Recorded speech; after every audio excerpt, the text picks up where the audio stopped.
She walked into the emergency room like a ghost, quiet, pale, invisible. No one noticed the pain behind her eyes or the way her hands shook as she clutched her purse. To the world, she was just another tired waitress after a long shift. But inside her chest, her heart was screaming for help. She had no insurance, no family, and no one waiting at home. The last thing she expected was for a young doctor to stop, look at her like she mattered, and change her life in a way she never believed possible. That night, she didn't just collapse from exhaustion, she collapsed into the beginning of something extraordinary. Ella stood under the flickering streetlight outside St. Augustine Medical Center, her breath misting in the cool night air. Her waitress apron was still tied around her waist, stained with coffee, ketchup, and hours of exhaustion.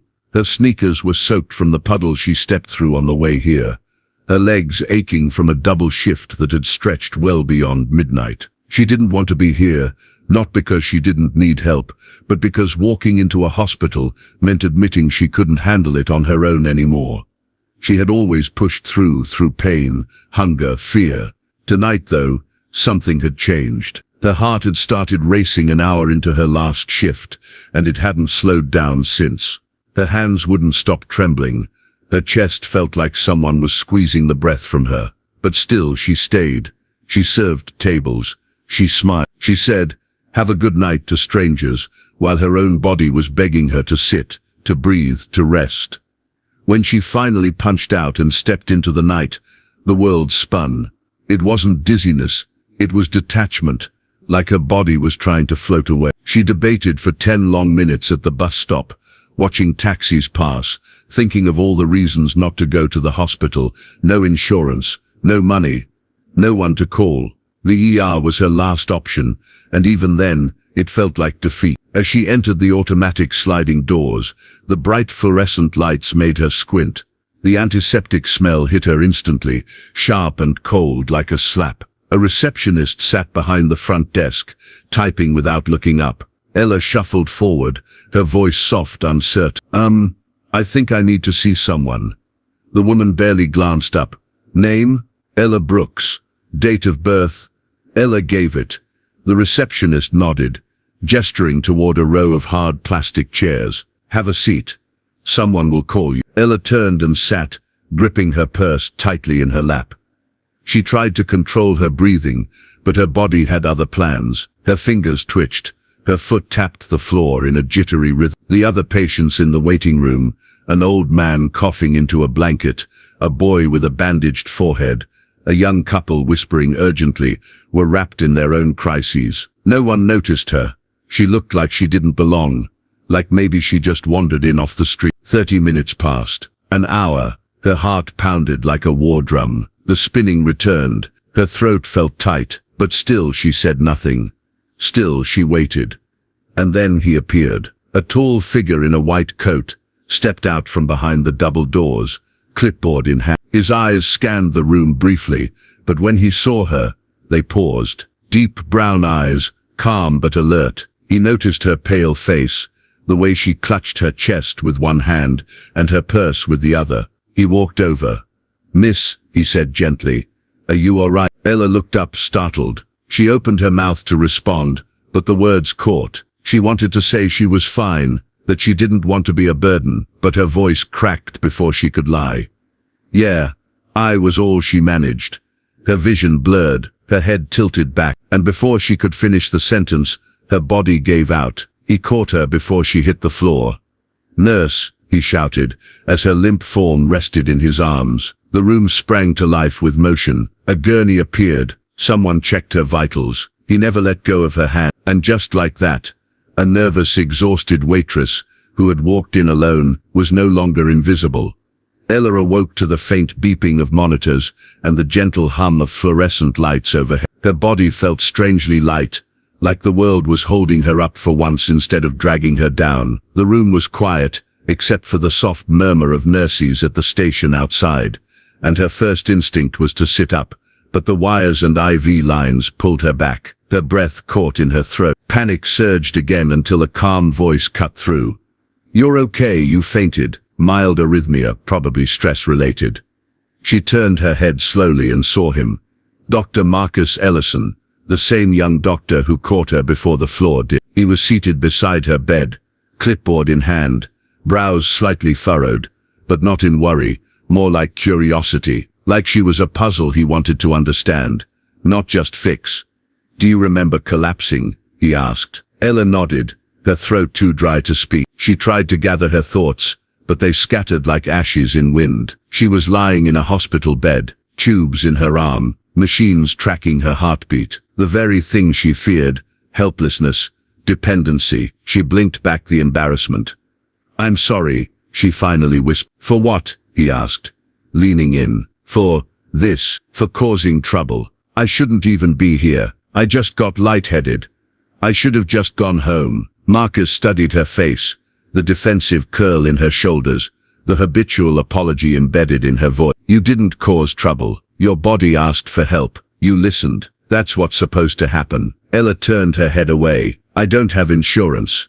I can't afford to stay here. We'll handle that part later," he replied. "Right now, I just want to make sure you're okay." She didn't respond. She hated how much she wanted to believe him, how much she craved safety, even if it was temporary. He asked her a few questions about her symptoms, her work, her stress level. Every answer seemed to only confirm what he already suspected. "You've been running on empty for too long," he said quietly. "Sometimes people like you, people who carry everything alone, crash hard when they finally pause." Ella chuckled weakly. "Guess I paused too long." "You need rest," he said. "Real rest, not just sleep between shifts." For the next few hours, nurses came and went. Vitals were monitored. Labs were drawn. But Marcus returned every time he was free. He didn't hover. He checked in, asked about her favorite music, what kind of coffee she liked, whether she always wore her hair in a bun, because of work or habit. No one had ever asked her those things, not out of medical necessity, but out of human curiosity, and it unnerved her, how much it mattered. Later that night, the hospital grew quieter. Ella sat on her bed, watching rain streak down the window like teardrops on glass. Her heart rate had stabilized, and the machines made soft, regular sound. She was alone for the first time in hours, but somehow it didn't feel the same as usual. It didn't feel like abandonment. It felt like breathing space. Then the door opened gently. Marcus stepped in with 2 paper cups, coffee, decaf, still terrible, but warm. She smiled, taking one with both hands. "Thanks." He didn't sit this time. He leaned against the wall across from her, sipping his own. Silence settled between them, not awkward, but expectant. "I looked at your chart again," he said. "The arrhythmia seems linked to extreme fatigue and cortisol overload. Basically, your body's been screaming for a break." "I don't have time for breaks," she said. "Rent's due. I've got 2 jobs. One night off costs me grocery. But you keep going like this, and one night off won't be a choice. It'll be the result of something worse." Ella looked down at her cup. "I've just always taken care of myself, even when I couldn't." He nodded slowly. "And who takes care of you?" Her mind searched for a name, a face, someone. There was no one. She felt the sting behind her eyes, but she blinked it away. She couldn't cry in front of him. "I'm fine," she said softly. "You're not," Marcus said, voice low but steady. "But you could be, if you let someone in." She laughed bitterly. "Easier said than done. I know, but maybe tonight, you don't have to figure everything out. Just let yourself rest. Let someone else carry the weight for once." And for the first time in years, she felt the edges of her defenses soft, not enough to fall apart, but enough to begin. The morning sunlight crept in through the thin hospital blinds, casting soft lines across Ella's face. She opened her eyes slowly, half expecting the beeping monitors and IV lines to have disappeared. Like maybe the whole night had been a strange dream, but the sterile white ceiling, the soft murmurs in the hallway, and the scratchy sheets confirmed it. She was still here, still safe, still held together by something she couldn't name. A nurse entered quietly, checked the machines, smiled kindly, and said, "Dr. Ellison will be by shortly with your discharge papers." Then she was gone. Ella sat up slowly, feeling the soreness in her limbs, but also a strange lightness. There was no sharp panic, no cold weight sitting on her chest. For the first time in months, maybe years. Her body wasn't screaming, her mind was quiet, as if the hospital walls had created a temporary pause in the chaos of survival. Beside her bed was a small tray with her folded clothes. Someone had cleaned them while she slept. Her apron was neatly pressed, her shoes wiped clean. It was such a simple act, but it made her throat tight. No one had done something that thoughtful for her in a long time. On top of the tray sat a small envelope. Her name was written on the front, in clean, careful handwriting. Ella hesitated for a second before opening it. Inside was a folded note card, and a business card tucked inside. The note read, "Ella, you're stronger than you think. But strength doesn't mean being alone. You have a light in you, tired. Yes, but it's still there. Don't let this world dim it any more than it already has. If you ever need someone to remind you who you are, I'm Marcus." Below that, scribbled in handwriting different from the neat print above, was a second note. "P.S. If you're not allergic to pasta, there's a little Italian place on 4th Street. Dinner's on me. No apron required." Her fingers trembled slightly as she held the card. It wasn't romantic in a forced way. It wasn't pity. It was something deeper. Someone had seen her. Not just her symptoms. Not just her job title. Not just the worry etched into her face, but she smiled for the first time in what felt like months. Later that day, she left the hospital, stepping back into the world that had always demanded more than she had to give. But something had shifted. She stood straighter, breathed deep. The card stayed safely tucked inside her jacket pocket, like a quiet promise. A month passed. She quit the overnight shift at the diner, found a part-time position at a bookstore.